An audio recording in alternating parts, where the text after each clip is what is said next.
Hello and welcome back to another video with Cryptid. Today I am playing some Diablo 3 with the Barbarian, and the main purpose of this video is to show off some of the Barbarian a little bit and some other things. I have gotten questions about Diablo 3, and I'm really no expert on this game compared to a lot of others, but I figure I could go ahead and answer a few personal questions people ask me. And so a lot on the Barbarian and stuff, and so I'm just going to go over a little bit of everything and try to answer some of those questions, let's put it that way. Anyhow, this is the Barbarian, and actually I transmogrified all his armor, so this is not actually his armor, it just looks really cool. But getting into it, I am going to go into his build, because I've had a couple of people ask me about this. This build is actually a very good build that I think I've only altered one thing from. I got this build from, was his name, Chainer1988 on YouTube. He has a great starter build for once you hit level 70 Barbarian, and this is the build I'm using because it wasn't too long ago that I actually got my Barbarian to level 70. This is on PlayStation 4. I mainly played Diablo 3 on the PC, but the PlayStation 4 is the only thing I have Barbarian on. So my Barbarian isn't very OP yet, but I can go ahead and shine some light and give some help for anybody who just getting Barbarian level to level 70. Anyhow, getting into it, as you can see is my default attack. I have Frenzy with Smite on it. This is great for single targeting or small groups. The more you attack with this, the faster your attack speed goes. And remember attack speed, because attack speed is very important onto this build. It will definitely help you, or at least the way I got this build. I may not do it exactly the way some others, but it's important to me. And if you're the kind of person who likes to follow it step for step, then attack speed is going to be important for the build that I have going. Smite has a hit chance of sending a lightning bolt down which stuns the enemy. This is also great, especially when you're fighting things like bosses and stuff. This attack works on Diablo, any of the main bosses in the game. You can actually stun them for a second or two with it, and it is really great. But for bigger groups, we got Whirlwind with Wind Shear. And you'll see this in a lot of Barbarian builds all over the web. It's very good for dealing with the groups, because first of all you can move through them very easily and very quickly. The Wind Shear, it says gain fury for every enemy struck, and this is awesome, especially when you have large groups around you. You're pretty much generating fury as you're spending it, and it works great. Sprint is good just for a mobility aspect of getting around really quick. I got an increased movement speed boost from Sprint, and that's really all I use for it, is just getting across the map real quick or fleeing from a battle if it gets too intense. Warcry is another good one. First of all, when you use Warcry, it restores part of your fury. I don't think anywhere in the description it quite says that, but it restores almost half of your fury. Let me see if I can show it off here. So we're going to get it empty. I need fury. Going to use Warcry. So maybe about a quarter of your bar is refilled with Warcry.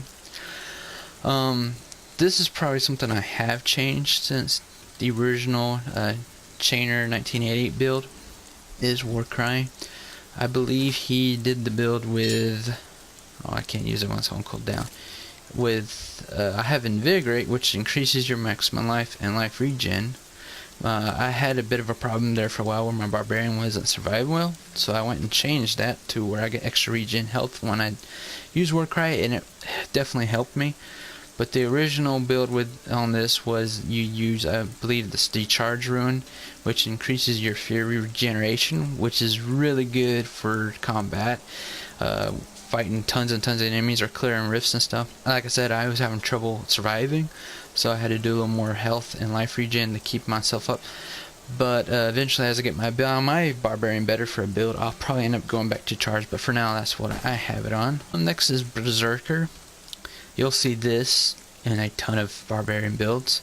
It's really good. The cooldown is really long, but there's a way you can decrease that. We'll get to in a second. Wrath of Berserker with Insanity on it. And while Insanity pretty much increases your damage, very good for taking on bosses, or if you just got a huge mob of people around and you just want to wipe them out real quick, Berserker just becomes awesome. With Berserker on, you increase your regeneration, you increase your health, your damage. Pretty much you go on into Super Saiyan mode. That's all it goes down to. And then of course with the gain extra increased damage for the insanity rune is just an extra little bonus. Very good for most of your intense situations. Definitely pop it.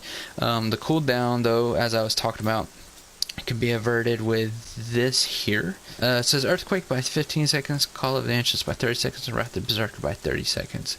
So you can use this for decrease your cooldowns for Wrath of the Berserker by 30 seconds. I believe it's 120 seconds.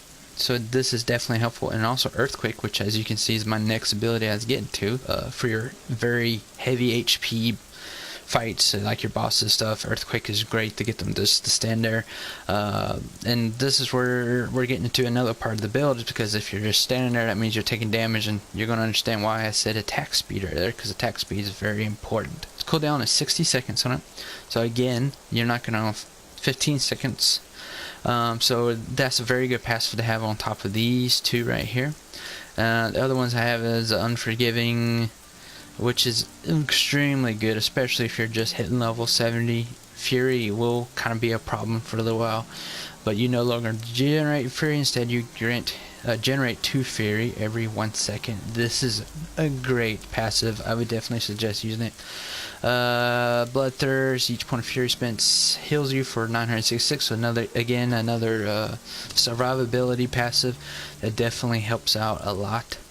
And you deal 40% additional damage to enemies below 30% health. I like it because, you know, when you're in those boss fights and you get to that last little bit, it can get crazy, especially if you're in rifts. And having that extra damage bonus at the very end is very useful and helpful. As far as Paragon goes, this is more for your individual taste. I've actually probably reset and spent these hundreds of times while playing around with the Barbarian. As you get new gear and new stuff, you'll realize that your Paragon points might be better suited elsewhere.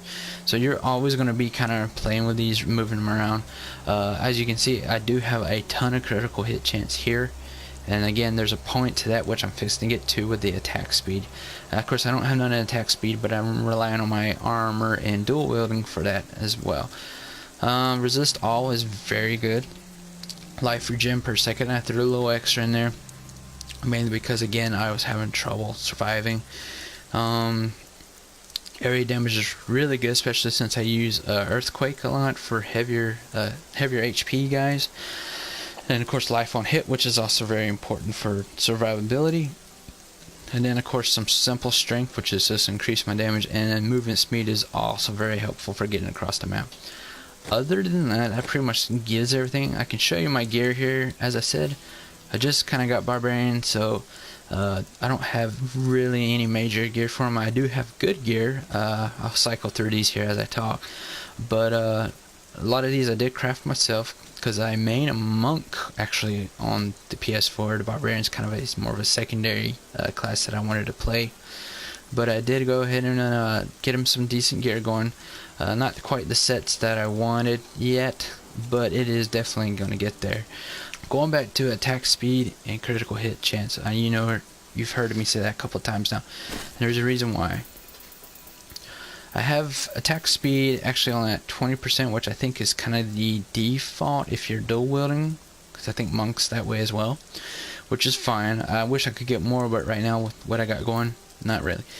Critical hit chance is at 40%, which is actually dropped because recently I changed my gear, but I had it up to like 53 before.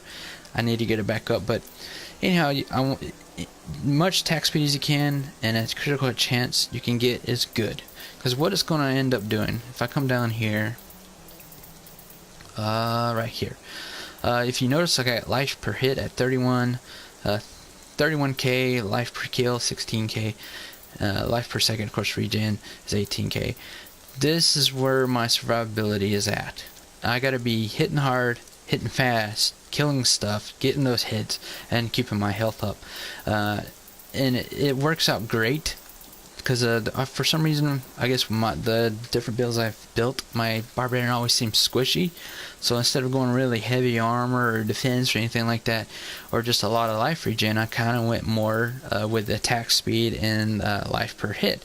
And of course with the critical hit chance increase, I can get more criticals, which also kills my enemies faster and can also give me more health.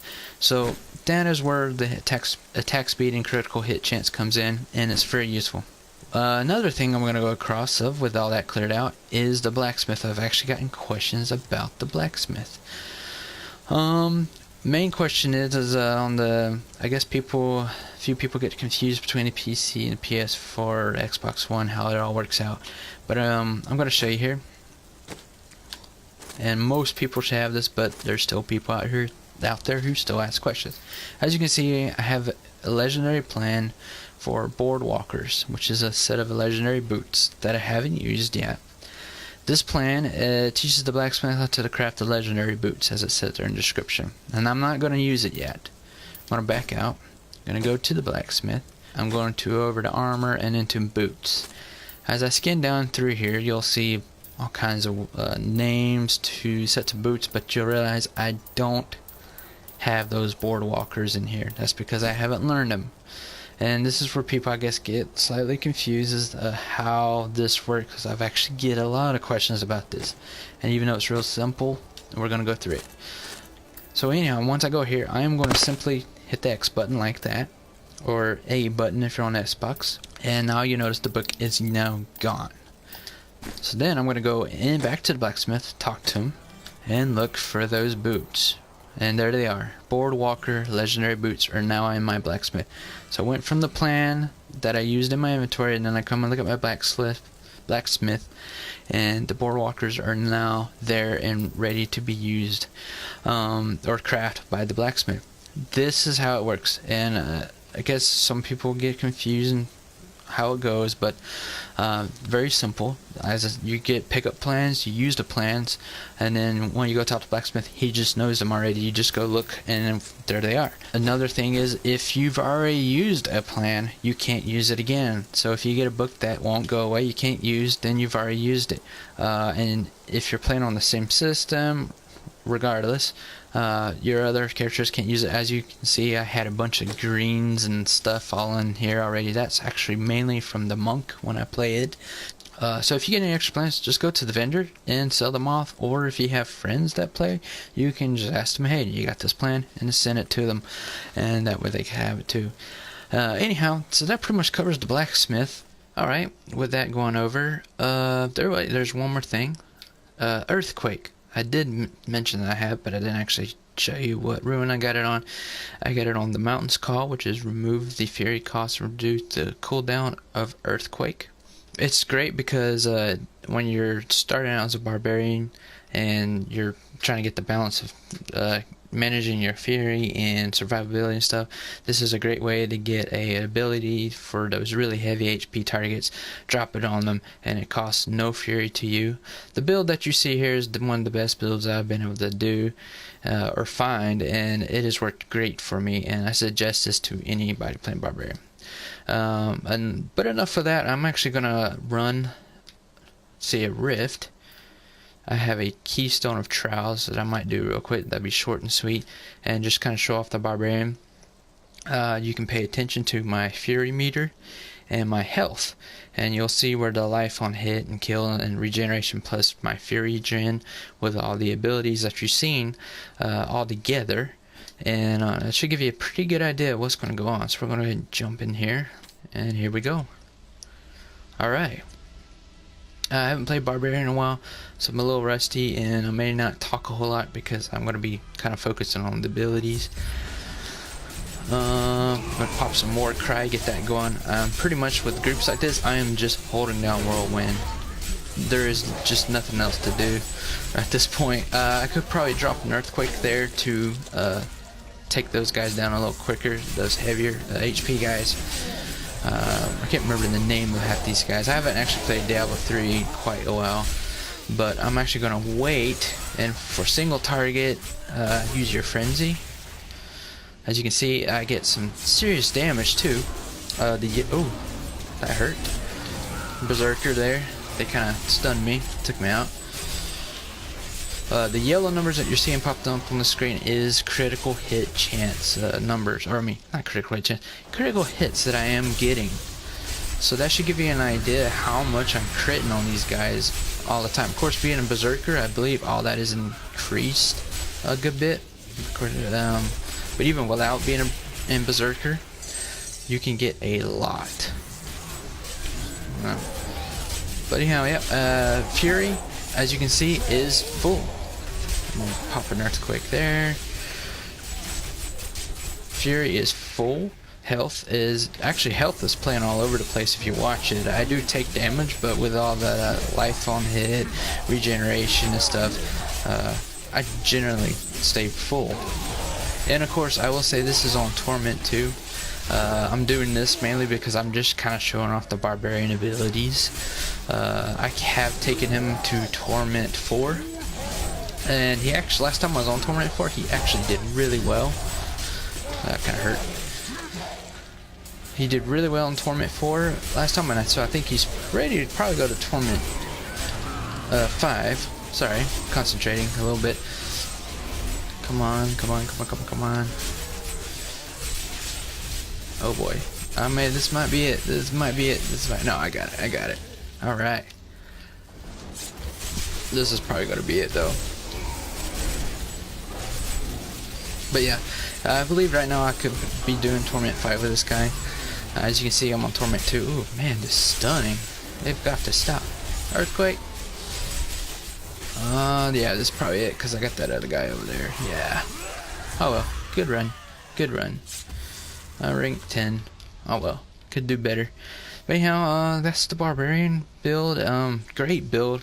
As you saw there, my Fury is back to full. I don't think it dropped half during that whole time, and I was popping all my main moves, Earthquake, Berserker, pretty much as soon as they were coming off cooldown, keeping Warcry active so I have that constant life regeneration going for extra survivability. Of course, that's more for when I was playing Torment 4, and probably when I get into 5, that life regen coming health. On 2 here, I could probably actually put it back to something else, like a charge or something like Fury regeneration. So I got it on Invigorate, which gives me extra life gen. When I started Torment 4, I had a lot of survivability trouble, so I switched over it. As you see on Torment 2, I probably don't even actually need this. I was doing really well in health, so I can increase Fury regeneration, which is one really good one if you're having Fury, a hard time keeping your Fury up. Go with that one. With Charge is what it's called. Increase dodge chance never leaves that. Increase resist to all damage types. This is actually a fairly good one too, because your Warcry gives you extra armor anyhow, regardless of which one you use. So you want to get extra armor plus more resistance. That's really good for tanky builds. And then of course increase the armor bonus, so you can even get more armor. But for survivability, I've been using life regen. That is it. Any other questions, let me know and I'll try to answer them the best I can. Other than that, I will leave links in the description to Channer 1988, his channel and stuff, where I learned pretty much all this stuff from, and you can go check him out. He has tons and tons of information on the Barbarian alone. Check him out. Lots of good things there. Also, just let me know if there's anything else you want to see, and I'll be glad to do it. Thank you guys for watching.